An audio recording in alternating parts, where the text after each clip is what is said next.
আফ্রিদি ভাই, আপনি কি অরিজিনাল পাকিস্তানি চিনতে চান? অবশ্যই ভাই, কিন্তু অরিজিনাল পাকিস্তানি সিলিং ফ্যান তো খুঁজে পাচ্ছি না ভাই। ভাই অবশ্যই এই সন্ধানে আপনি চলে আসছি। এইটা হচ্ছে মেড ইন পাকিস্তান, একেবারে খোদাইকৃত নাম লেখা আছে মেড ইন পাকিস্তান, কিন্তু মানে একেবারে একদম খোদাই করে লেখা পুরো থাকবে ভাই। খোদাই করে, কিন্তু এখানে কোনো বডিতে কোনো স্ক্র্যাচ না বা স্টিকার না, পুরো খোদাই কিন্তু নাম লেখা থাকবে। আপনি আমার কাছ থেকে ফ্যান কিনতে হবে না, আপনি যেখান থেকে ফ্যান কিনেন না কেন খোদাই কিন্তু নাম লেখা ছাড়া ফ্যান কিনবেন না, কিন্তু একবার বডিতে খোদাই কিন্তু লেখা থাকবে মেড ইন পাকিস্তান।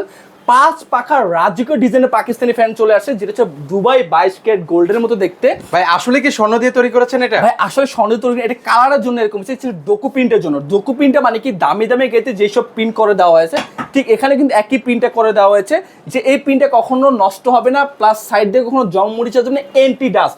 এখন আর ফ্যানের মোছামুছির দিন শেষ, এখন আর ফ্যান মুছতে হবে না, এটা আর ফ্যানে এখন আর কোনো ময়লা আসবে না। প্রত্যেকটা পাখা 56 ইঞ্চি, কিন্তু আমাদের ভিতরে ব্যবহার জাপানিজ ডাবল বল ব্যারিং 380 আরপিএম ও পার মিনিটে 380 বার রান করবে। কিন্তু আমাদের এই ফ্যানে দেখতে 6 মাসের রিপ্লেস গ্যারান্টি, 5 বছর কয়েল রিপ্লেস গ্যারান্টি, 10 বছর সার্ভিস ওয়ারেন্টি। আমাদের এই ফ্যানে কিন্তু প্রত্যেকটা পাখা হচ্ছে পিওর অ্যালুমিনিয়াম হওয়াতে কখনো গরম বাতাসটা প্রোভাইড করবে না। এই পাখা দেখছেন তরোয়া হিসেবে পাখা এই জন্যই করে দেওয়া হয়েছে যে বাসার কোনা পর্যন্ত বাতাসটা পৌঁছাবে। অর্ডার করতে বা বিস্তারিত জানতে হলে আমাদের স্ক্রিন নাম্বার যোগাযোগ করবেন।